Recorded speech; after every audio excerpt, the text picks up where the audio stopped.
Today we're going to talk about enlightened despotism.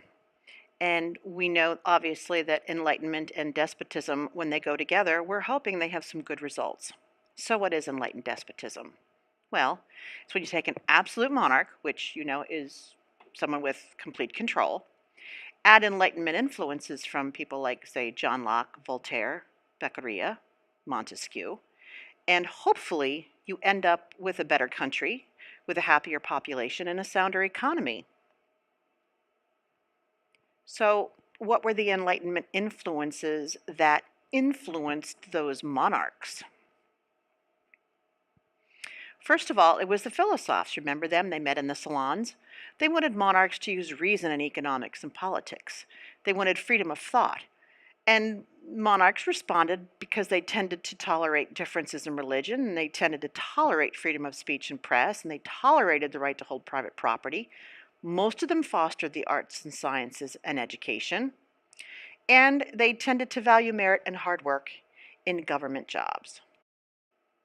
So, who were the enlightened despots that we are planning on talking about? We're going to focus on three today. They're the three big ones. Our first one is Frederick the Great of Prussia. Not them all, but the country Prussia, which was actually a series of smaller countries that were pulled together by Prussian kings. They tended to be mostly in Poland, northern Germany, and eastern German-speaking areas. Frederick of Prussia reigned during the time of our American Revolution, which, I'm sure he had his eye on what was going on. And even during his lifetime, he was referred to as Frederick the Great, which is somewhat unusual. Most people don't be called great until they're dead.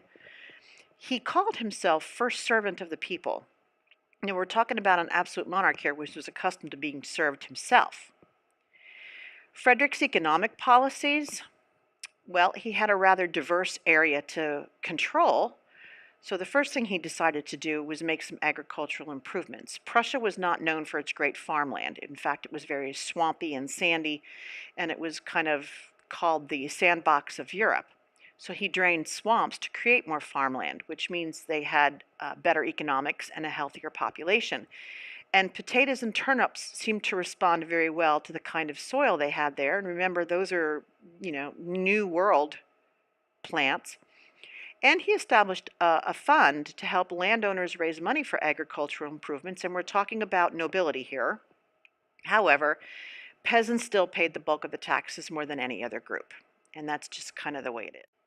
One of the things that Prussia had, in addition to being a diverse area in terms of language, but it was also a diverse area in terms of religion. And he allowed Catholic and Jews to settle in areas that were predominantly Lutheran. He wanted to see Catholics protected in Silesia because apparently they weren't. He improved the legal system, making it more efficient, decreased nobility's influence, he abolished torture, and he matched up regional law with state law because there was a lot of inconsistencies. And he also started primary education, which doesn't come as a surprise when you consider that the word kindergarten is a German word.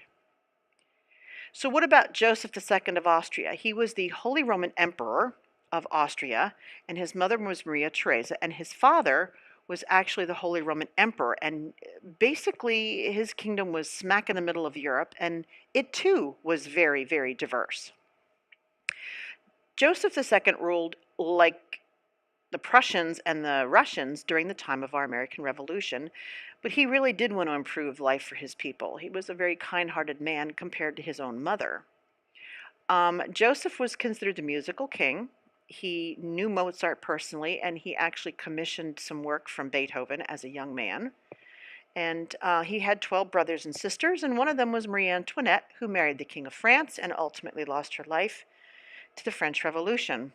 So what did Joseph II do that made him so terribly enlightened? Well, first of all, let's take a look at some of his policies. He expanded primary education as well. Education was important to Joseph, and we know that it was important to Enlightenment thinkers. He needed a more efficient tax system, which in his case included the clergy and the nobility. Most people don't try to tax the nobles in the church, but he did. And he also tried to make German the sole language of the empire, because there was a lot of French and Italians and Eastern Europeans included, and they hated it. It didn't work. but hey, the guy tried. In terms of religion, remember he's the Holy Roman Emperor. He's supposed to be, the poster child for Catholicism. Well, he favored toleration, which is something that kind of upset people. He wanted Lutherans and Calvinists and Greek Orthodox to be permitted to do things that other times they had not been allowed to do, like have their own places for worship, their own churches and their own buildings. Highly, highly unusual. He allowed them to sponsor schools, which means people were taught the Orthodox religion and life from the Calvinist viewpoint and the Lutheran viewpoint and the Greek Orthodox viewpoint. And they were allowed to learn a skilled trade, which means they could better themselves economically. Again, very rare. He also allowed them to hold academic appointments, which means that these breakaway groups were allowed to teach at university level. And he allowed them to hold positions in public service, so they could be judges, and they could be employed at court or tax collectors. One thing he also did religiously was he gave Jews some breaks in terms of taxes, and they didn't have to necessarily have Stars of David outside of their businesses to say they were Jewish. And he granted them the right to private worship, which a lot of times they were not allowed to do. However, they still did not have the equality that other subjects in the kingdom had. What made Joseph unique was his economic reforms. He abolished internal taxes on items that were traded. That's a huge deal. That means there was a stronger economy. He also supported the infrastructure, which, after having studied Rome, we know how important that is in terms of building a strong economy. Central Europe is loaded with rivers, and so he improved river transportation, which again is going to make the movement of goods and services better. And believe it or not, he was like this farmer king, and he inspected farms and started manufacturing districts by himself. He also created laws to limit the authority of landowners over peasants, which was something rare, and it didn't go over too particularly well. He abolished serfdom, which means he eliminated the remnants of feudalism, and he granted peasants some personal freedoms. They were allowed to marry without asking their local king permission, which was something they've had to do as long as they could remember for generations. And they were able to engage in skilled work, which means they could get a job outside of being a servant. His goal, of course, was to reduce burdens on the peasants and make them happier workers, and indeed they were.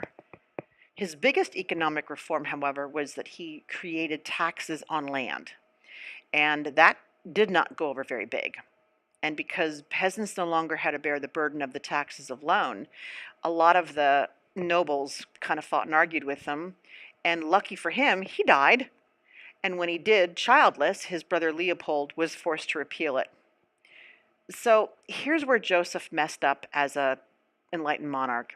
He took on a group you just typically don't take on. He took on the Roman Catholic Church. He tried to control it, which even Henry VIII tried to do that, and it didn't work out very well. He actually said local bishops were not allowed to communicate with the Pope, which is kind of like me not being able to communicate with Mr. Brown. That's kind of dumb. The Pope is their boss. He also disbanded the Jesuits, who were responsible for re-Catholicizing Europe after the whole Luther debacle. And he dissolved monasteries, sound familiar, 600 of them, unless they had schools and hospitals. Then they were allowed to stay open. Otherwise, they had to go. So now we're going to take a look at Catherine the Great, who was the Empress of Russia.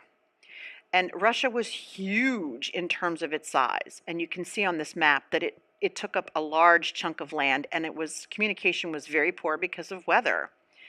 What made Catherine so unique is A, she also governed during the time of the American Revolution in Russia, so she was looking at it very carefully. But she was actually German. So she came with a lot of Western ideas and European ideas that the Russians had never seen before. She also hated her husband, and she made sure that he died, and then she took control, and nobody really bothered with that. They didn't seem to think that was so terrible. She was actually better educated than most men, extremely bright, spoke lots of languages, and was extremely well read. Catherine the Great spent a lot of time communicating with the thinkers in Europe, even though she didn't necessarily meet some of them in person. But it was her idea that Russia was backwards, and Enlightened ideals pretty much said, yeah, it was backwards. So she wanted to bring all of this enlightenment to Russia. Um, Russia's not known for liking change, but even so, she wrote to Voltaire for 15 years and he advised her, and they became good friends, although they never met face to face. And she also wrote a book on how to educate children based upon John Locke's principles. So she really saw education as being very, very revolutionary. However, it didn't go over very well, and she pretty much had an uphill battle. So, what was Catherine actually able to do for Russia? So, really, what Catherine tried to do is she tried to get the people together to talk about how they could make some changes. And so she brings them together and talks to them about the Enlightenment ideals and says, hey, we could do this. This is pretty cool. Unfortunately, not much got done. A lot of it didn't get done because Catherine was constantly battling not only internal forces but external forces. And although she was able to get a warm water port, yay for her, nothing really got done, but she did get a real feel for how bad her country was going. One of the things that Catherine was able to do in terms of social reforms was she was able to get hospital and orphanages up and running, which means there was an overall happier population. Also, in terms of religious reform, Jews and Muslims were able to have religious freedoms that a lot of countries didn't offer them, particularly Muslims. They were like the scourge of society. So that was pretty cool for them to be able to have those things. And she said maybe we shouldn't have too much torture. Torture is not necessarily so good. Although that didn't go over well, she was able to get it done. So let's recap what an enlightened monarch is and has done. Well, first of all, they attempted to do some economic reforms. We know that because of the agricultural changes. They tried some trading changes. They even tried some tax reform. They did some social reforms, hospitals. They tried to make the life of the peasants so much better. And they tried religious reforms as well. Although some of them tried to control the Catholic Church, that was a huge mistake. But for the most part, Jews and other Protestant groups experienced some freedoms and some tolerance that they were not accustomed to. And certainly in the case of Catherine the Great, that was a big deal because a lot of times Jews were flat out driven out of Russia or driven out of towns. So the fact that they were granted some slack was kind of nice. Enlightened monarchs, however, did not go so far as to offend the nobility, because remember, they needed the nobles to ensure their own power, and they certainly didn't lessen their own power. So enlightened monarchs did great things, but it didn't go far enough. But thanks to things like the American Revolution, it will pick up after that, and there will be a lot of changes that are going to take place. So thank you, Enlightenment.